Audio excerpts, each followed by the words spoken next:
സഹോദരീ സഹോദരന്മാരെ, ഇന്ന് ബെത്ലഹേമിലെ കുട്ടികളുടെ നിലവിളി നമ്മുടെ തെരുവുകളിലെത്തുന്നു. ഹെരോദാവിന്റെ കോപത്തെക്കുറിച്ച് മത്തായി നമ്മോട് പറയുന്നു. അവൻ കുഞ്ഞുങ്ങളെ ആളയച്ചു കൊല്ലിച്ചു. അധികാരത്തിന് ഭീഷണിയായി. അതിനാൽ നിഷ്കളങ്കത നശിപ്പിക്കപ്പെട്ടു. യോസേഫിന്റെ അനുസരണത്തിലൂടെ ദൈവം യേശുവിനെ സംരക്ഷിച്ചു. എന്നാൽ നിരപരാധികളുടെ രക്തം ഇപ്പോഴും നിലവിളിക്കുന്നു. നമ്മൾ സംരക്ഷിക്കാത്ത ഓരോ കുട്ടിയിലും. വചനം പറയുന്നു, റാമയിൽ ഒരു ശബ്ദം കേൾക്കുന്നു, കരച്ചിലും ഉച്ചത്തിലുള്ള വിലാപവും. റാഹേൽ തന്റെ മക്കളെ ചൊല്ലിക്കരയുന്നു. റാഹേൽ ഇപ്പോഴും കരയുന്നു. മറിയയുടെ കണ്ണുനീർ അവളോടൊപ്പം ചേരുന്നു. യേശു നിരപരാധികളോടൊപ്പം നിൽക്കുന്നു. നമ്മുടെ ചുറ്റും നോക്കൂ. ഹെരോദാവ് പോയിട്ടില്ല. കുട്ടികൾ ഒഴിഞ്ഞ കണ്ണുകളോടെ യാചിക്കുന്ന ട്രാഫിക് സിഗ്നലുകളിൽ അവൻ കാത്തിരിക്കുന്നു.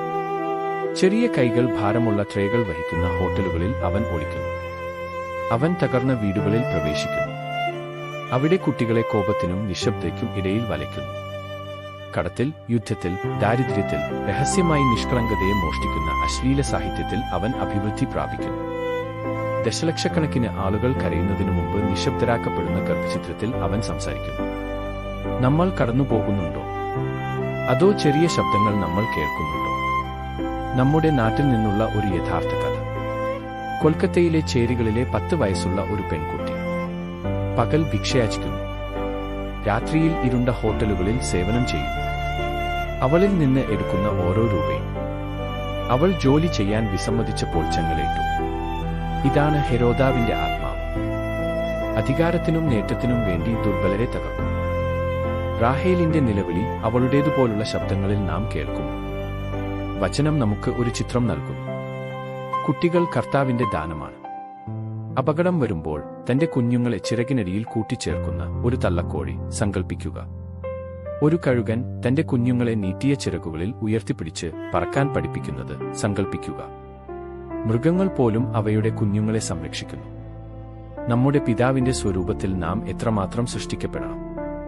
കുട്ടികളെക്കുറിച്ചുള്ള ദൈവത്തിന്റെ സ്വപ്നം ഇതാണ്: അഭയം, സംരക്ഷണം, അന്തസ്, ജീവിതം. എന്നാൽ വേട്ടക്കാർ വലയം ചെയ്യുന്നു. കടത്തുകാർ, ചൂഷകർ, തകർന്ന സംവിധാനങ്ങൾ, തകർന്ന വീടുകൾ, യുവ മനസ്സുകളെ വിഷലിപ്തമാക്കുന്ന സ്ക്രീനുകൾ. യേശു വ്യക്തമായി നമുക്ക് മുന്നറിയിപ്പ് നൽകുന്നു. ഇതുപോലെ ഒരു കുട്ടിയെ സ്വീകരിക്കുന്നവൻ എന്നെ സ്വീകരിക്കുന്നു. നിങ്ങളുടെ കുടുംബം ആദ്യത്തെ അഭയസ്ഥാനമാകണം. നിങ്ങളുടെ ഇടവക് രണ്ടാമത്തെ ജോഡി ചിറകുകൾ. അതിനാൽ ഇന്ന് വചനം നമ്മോട് ചോദിക്കുന്നു, നിങ്ങളുടെ ജീവിതത്തിൽ പരിചരണം എങ്ങനെയുള്ളതായി തോന്നും? പ്രാർത്ഥന.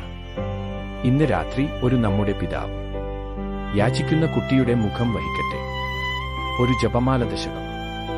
കടത്തപ്പെട്ട പെൺകുട്ടികളെയും ബാലവേലക്കാരെയും വഹിക്കട്ടെ. യൂക്കറിസ്റ്റിൽ അവരെ നിശബ്ദമായി യേശുവിന്റെ അടുക്കലേക്ക് കൊണ്ടുപോകുക. ശബ്ദം. മിണ്ടാതിരിക്കരുത്. പണം ഉപയോഗിച്ച് ചൂഷണത്തിന് ധനസഹായം നൽകരുത്. ഭക്ഷണം നൽകുക. സഹായത്തിനായി വിളിക്കുക. ബാലവേല റിപ്പോർട്ട് ചെയ്യുക. ജീവനും അന്തസ്സും സംരക്ഷിക്കുന്ന നിയമങ്ങളെ പിന്തുണയ്ക്കുക. വിശുദ്ധ ജോൺ പോൾ രണ്ടാമൻ നമ്മെ ഓർമ്മിപ്പിക്കുന്നു. ഗർഭഛിദ്രം ചെയ്യപ്പെട്ട ഓരോ കുട്ടിയും ക്രിസ്തുവിന്റെ മുഖം വഹിക്കുന്നു. കടത്തപ്പെട്ട ഓരോ കുട്ടിയും, ചൂഷണം ചെയ്യപ്പെട്ട ഓരോ കുട്ടിയും അങ്ങനെ തന്നെ. കൈകൾ. ഒരു കുട്ടിയെ സ്പോൺസർ ചെയ്യുക. ഒരു അഭയകേന്ദ്രം സന്ദർശിക്കുക. തകർന്ന വീട്ടിൽ നിന്ന് ഒറ്റപ്പെട്ട ഒരു കുട്ടിയെ നിങ്ങളുടെ മേശയിലേക്ക് ക്ഷണിക്കുക. ഭയന്ന ഒരു അമ്മയെ സ്വാഗതം ചെയ്യുക. അനാഥർക്ക് കുടുംബമാക്കുക.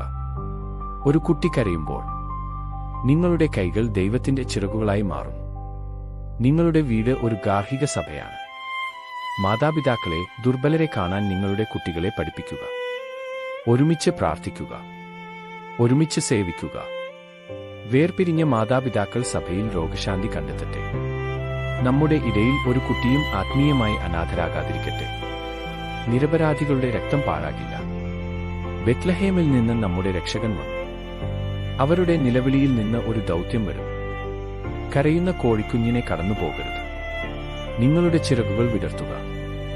ദൈവം നിങ്ങളെ വിളിക്കുന്ന സങ്കേതമായി മാറുക. സുരക്ഷിതമായ ഒരു കൂട്. ശക്തമായ ഒരു ചിറക്. സ്നേഹം ഹെരോദാവിനേക്കാൾ ശക്തമാണെന്നതിന്റെ ജീവനുള്ള അടയാളം. നമ്മുടെ കുടുംബങ്ങളെ അഭയകേന്ദ്രങ്ങളാക്കി മാറ്റാൻ യേശുവിനോട് അപേക്ഷിക്കുക. നമ്മുടെ ഇടവകളെ ശക്തമായ ചിറകുകളാക്കി മാറ്റുക. ദുർബലരെ പിതാവിന്റെ ഹൃദയത്തിലേക്ക് കൊണ്ടുപോകുക. യേശുവേ, എല്ലാ കുട്ടികളെയും നമ്മിലൂടെ സംരക്ഷിക്കുക. ആമേൻ.